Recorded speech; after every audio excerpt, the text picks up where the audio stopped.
sua mãe. Não, acho que está aqui.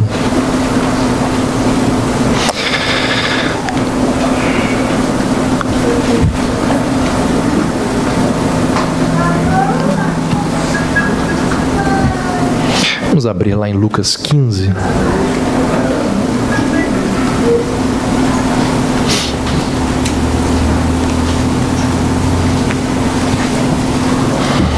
Lucas 15, a partir do verso 11.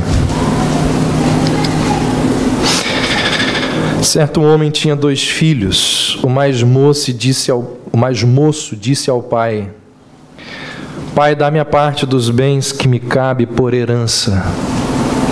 Então o pai repartiu seus bens entre eles.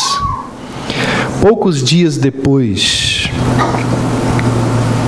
o filho mais moço, juntando todas as suas coisas, partiu para um país distante e lá desperdiçou seus bens, vivendo de modo irresponsável. Depois de gastar tudo, houve naquele país uma grande fome e ele começou a passar necessidades. Então se colocou a serviço de um dos cidadãos do país e este o mandou para os seus campos para cuidar de porcos. Ele desejava encher o estômago com as alfarrobas que os porcos comiam, mas ninguém lhe dava nada. Ele, porém, caindo em si, disse: Quantos empregados de meu pai têm fartura de comida, e eu estou aqui passando fome. Vou me levantar, irei até meu pai e lhe direi: Pai, pequei contra o céu e contra ti. Não sou mais digno de ser chamado teu filho. Trata-me como um dos teus empregados. E levantando-se, foi para seu pai. Estando ele ainda longe, seu pai o viu, encheu-se de compaixão e, correndo, lançou-se ao seu pescoço e o beijou. E o filho lhe disse: Pai, pequei contra o céu e contra ti. Não sou mais digno de ser chamado teu filho. Mas o pai disse aos servos: Trazei depressa a melhor roupa e vestiu, ponde-lhe um anel no dedo e sandália nos pés. Trazei também o melhor bezerro e matai-o. Comamos e alegremo-nos, porque esse meu filho estava morto e reviveu. Havia se perdido e foi achado. E começaram a se alegrar. O filho mais novo estava no campo. O filho mais velho estava no campo, e quando voltava, ao aproximar-se da casa, ouviu a música e as danças e, chamando um dos servos, perguntou-lhe o que era aquilo. Este lhe respondeu: Teu irmão voltou e teu pai matou o melhor bezerro, pois o recebeu são e salvo. Ele se indignou e não quis entrar. Então o pai saiu e insistiu com ele. Ele, porém, respondendo ao pai, disse: Há tantos anos que te sirvo e nunca desobedeci a uma ordem tua. Mesmo assim, nunca me deste um cabrito para eu me alegrar com meus amigos. Chegando, porém, esse teu filho que desperdiçou os teus bens com prostitutas, mataste para ele o melhor bezerro. Mas o pai lhe disse: Filho, tu sempre estás comigo, tudo que é meu é teu. Mas era justo festejarmos e nos alegrarmos, porque esse teu irmão estava morto e reviveu, havia se perdido e foi achado. Vamos orar. Ó Deus, ajuda-nos quando vamos mais uma vez ouvir a Tua Palavra. E, ó Deus, a Tua Palavra, ela é tão poderosa para mudar o nosso destino, mudar as nossas vidas, corrigir os nossos maus caminhos. E quando mais uma vez vamos ouvi-la, que o Senhor envie o Teu Espírito a aquietar os nossos corações e a sermos orientados por ela. Em nome de Jesus. Amém. Iatrogenia. Talvez você nunca tenha ouvido essa palavra, não é um palavrão. Iatrogenia refere-se a uma enfermidade que foi contraída no processo do tratamento médico. O médico trata-o por uma doença, mas o tratamento, ao curá-lo daquela doença, causa outra enfermidade. Acontece muito em hospitais através da famosa infecção hospitalar.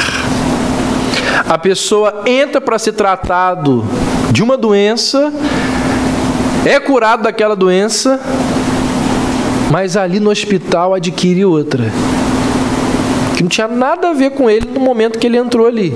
O nome disso é iatrogenia.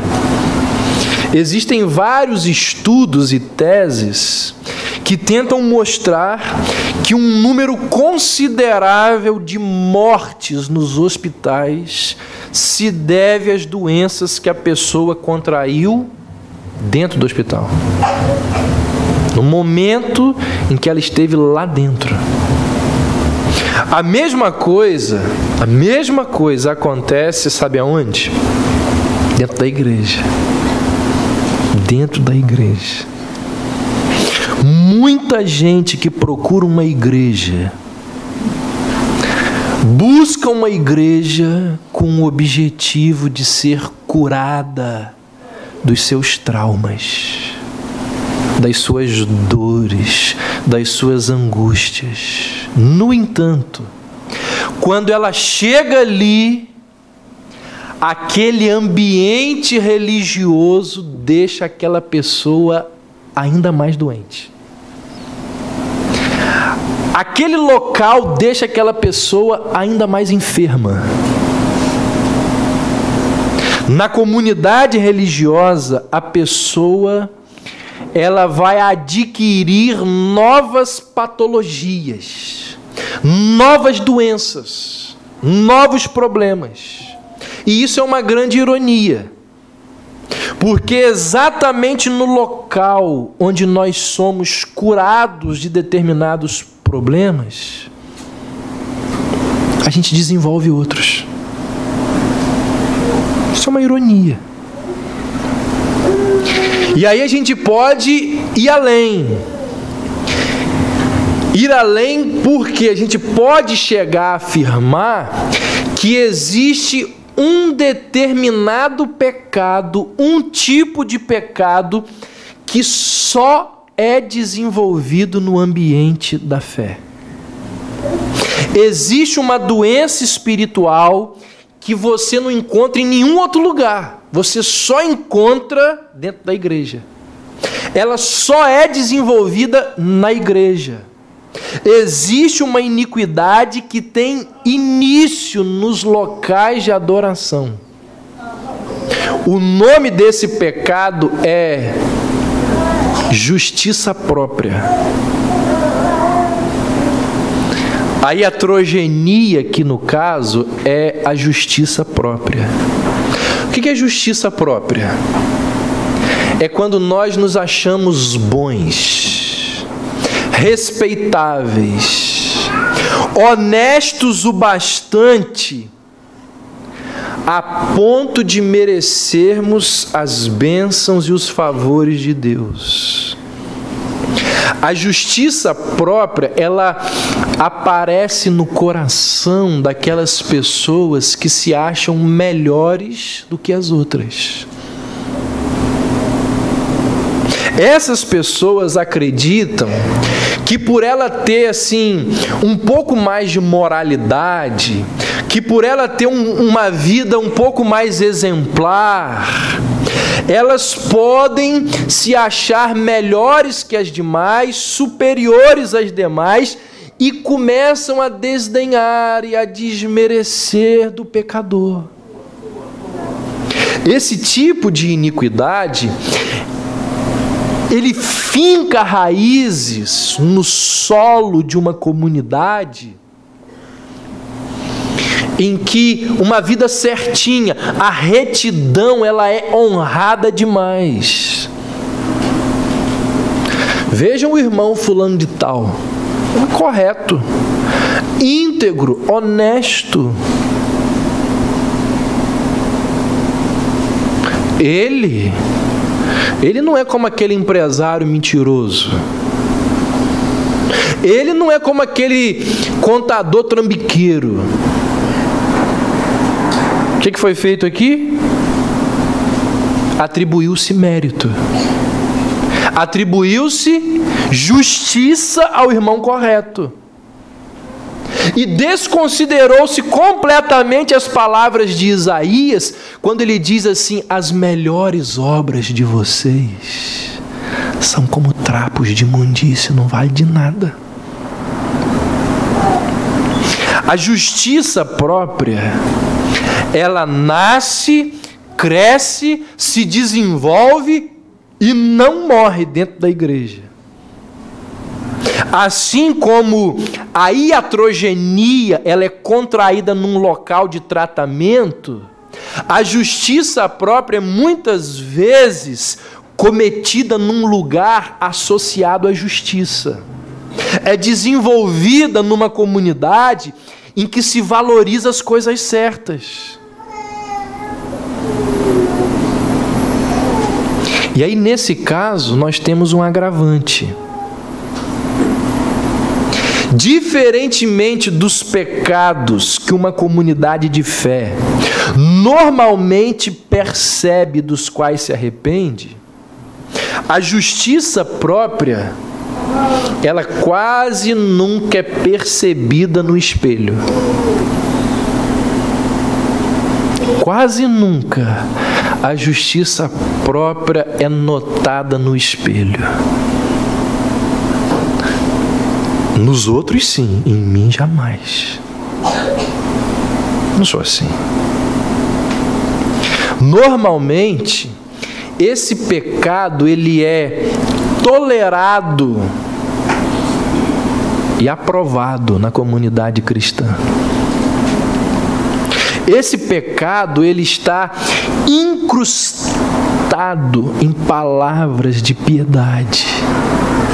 Essa iniquidade, ela apanha carona em atos bondosos e justos.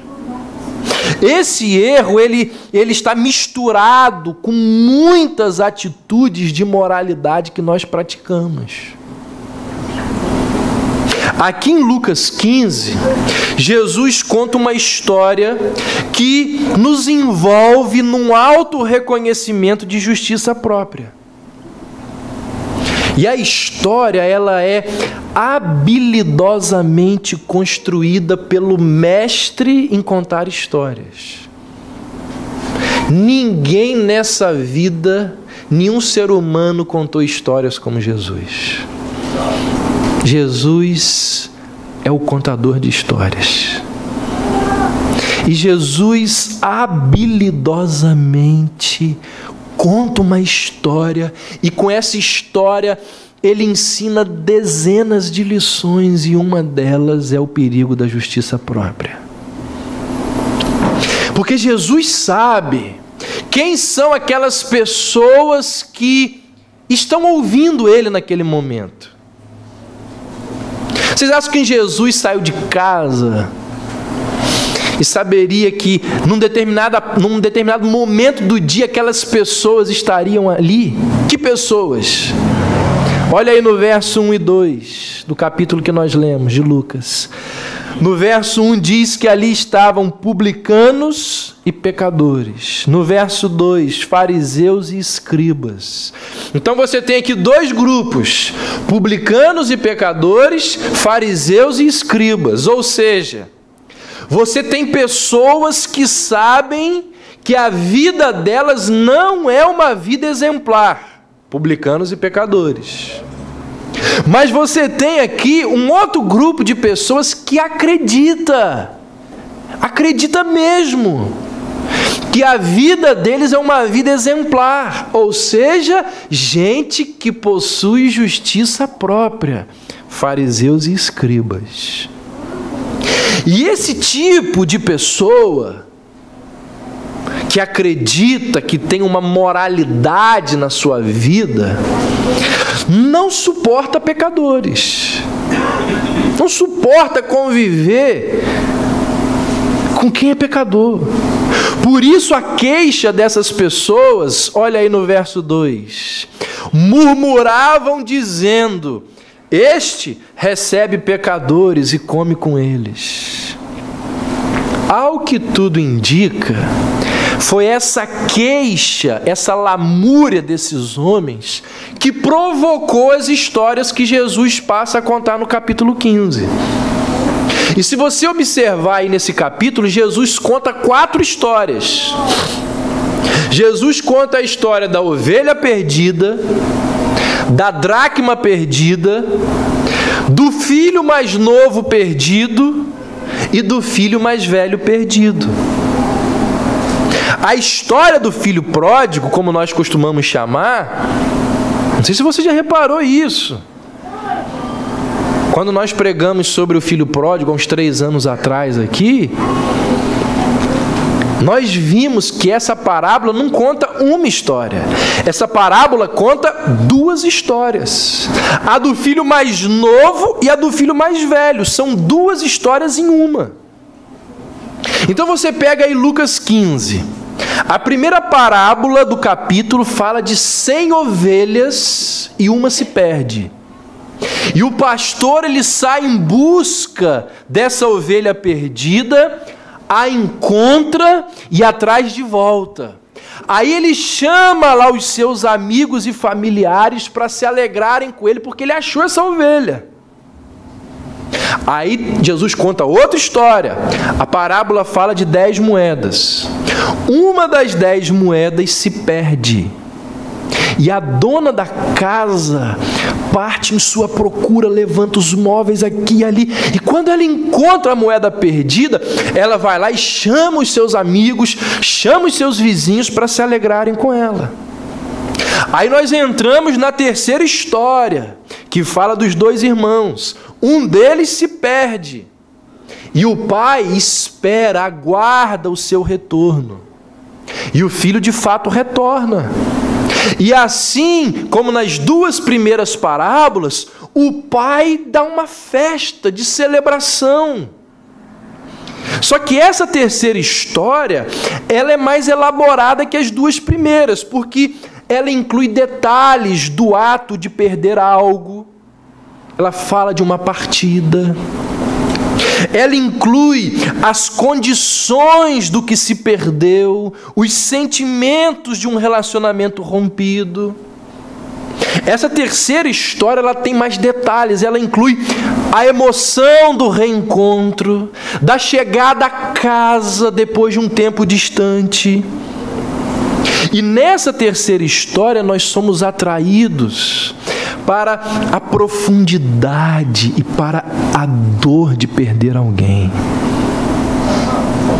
Outra diferença é que, ao contrário das 2 primeiras, quando aquele que perdeu vai em busca do que se perdeu, é que o pai não sai à procura do filho. Da mesma maneira que o pastor saiu em busca da ovelha e que a dona de casa se lançou em buscar a moeda. Ele não sai em busca do filho, ele aguarda o filho. Ou seja, a gente não busca pessoas perdidas da mesma maneira que a gente busca coisas perdidas.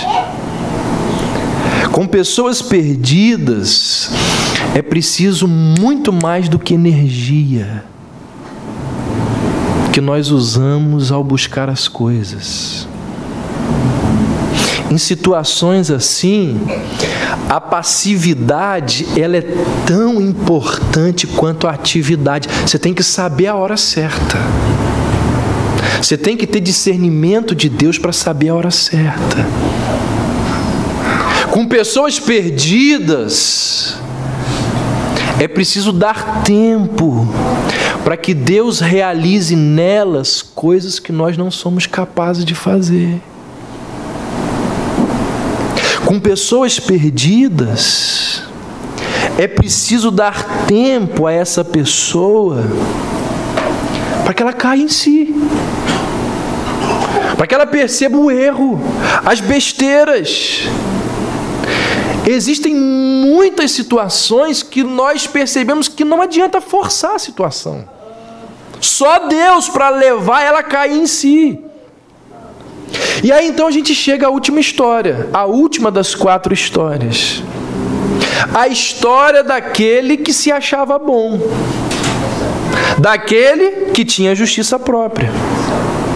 Esse rapaz, ele também estava perdido.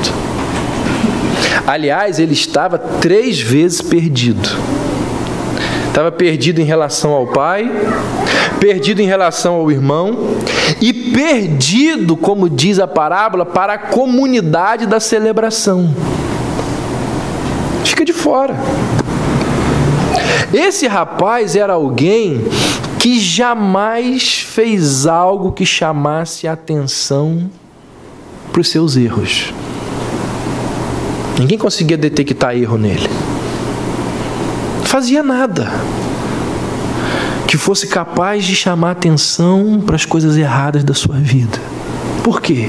Sempre trabalhou muito, arduamente, cumpria todas as regras certinhas, sempre esteve onde deveria estar, na hora que deveria estar, fazendo aquilo que deveria ser feito. Nunca foi naqueles lugares imundos, sujos, terríveis, nos quais o irmão dele desperdiçou a herança. Mas olha que coisa interessante. Olha que coisa impressionante. Onde que ele se perdeu? Dentro da casa do pai, fazendo as coisas certas. A justiça própria não nasce no coração daquele que está fazendo coisa errada lá fora. A justiça própria nasce dentro da casa do pai. Entendeu isso? A arrogância, a petulância, o se achar melhor do que o irmão, nasceu dentro da casa do pai. Ele nunca foi embora. Ele sempre esteve ali fazendo tudo certinho. Ele era corretinho. Mas o orgulho, a arrogância, a petulância, a justiça própria de se achar melhor que o outro nasceu dentro da casa do pai, dentro do ambiente religioso. As palavras desse rapaz, elas estão cheias de louvores a si mesmo. Ele vira para o pai e diz assim: há tantos anos que eu te sirvo, eu nunca transgredi uma única ordem tua. O que é isso aqui? Iatrogenia. O mal que cresce no ambiente de cura. A iniquidade que é gerada dentro da casa do pai. Esse é um dos grandes problemas da justiça própria. Nariz em pé. O orgulho. A petulância de se achar superior aos demais. A arrogância de pensar que por causa das nossas realizações, há tantos anos que te sirvo, cumpro todas as tuas ordens. A arrogância de pensar que por causa das nossas realizações nós temos direito a alguma coisa. A gente não tem direito a nada, gente. No entanto, o grande problema desse pecado, que é gerado dentro do ambiente da fé,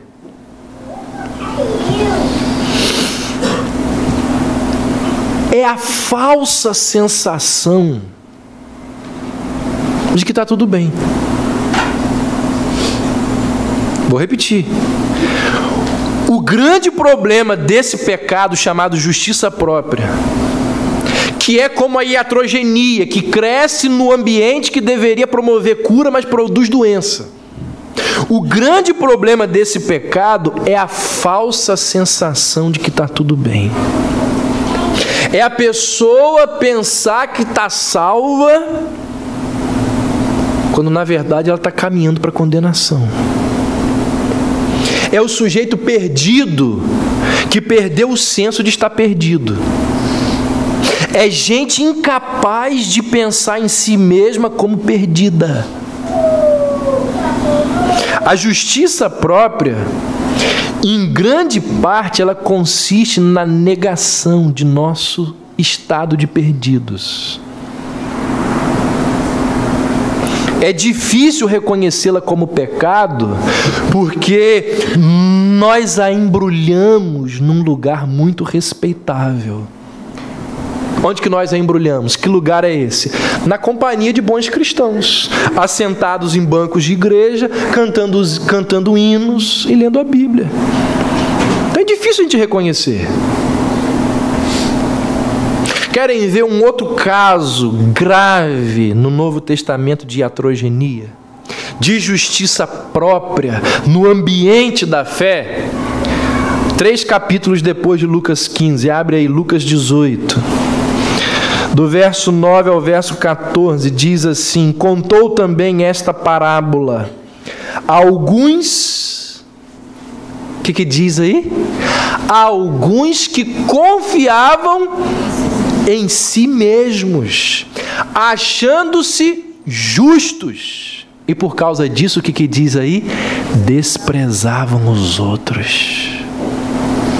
E aí então Jesus conta essa parábola para essas pessoas e ele diz assim: 2 homens subiram ao templo para orar. Um era fariseu, o outro publicano. O fariseu de pé orava consigo mesmo: ó Deus, graças te dou, porque não sou como os outros homens, ladrões, injustos, adúlteros, nem mesmo como esse publicano. Jejuo 2 vezes por semana, dou o dízimo de tudo quanto ganho.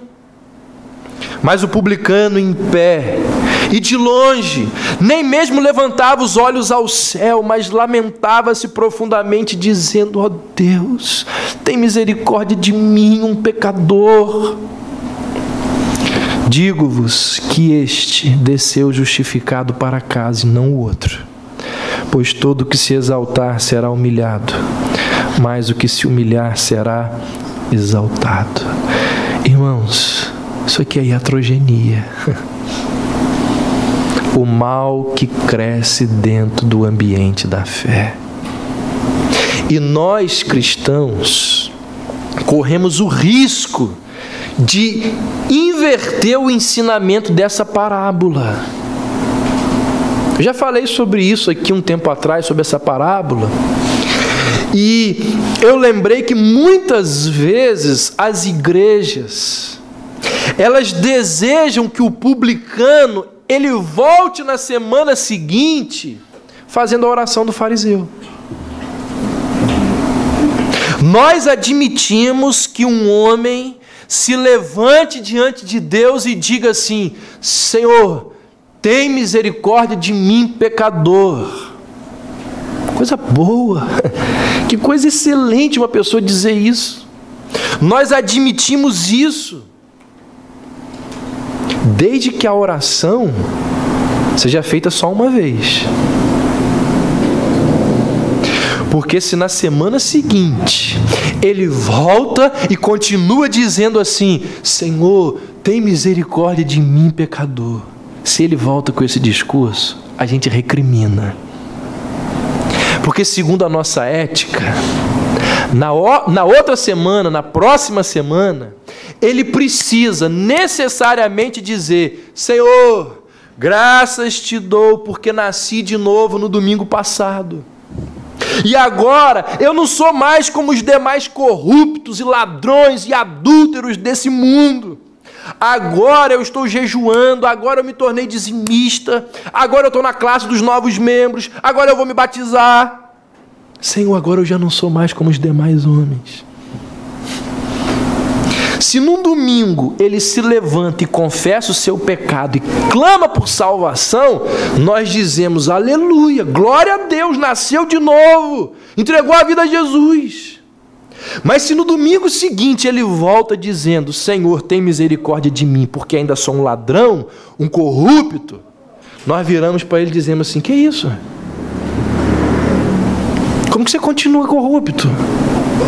Como que você continua mentiroso? Você não nasceu de novo no domingo passado? Nós queremos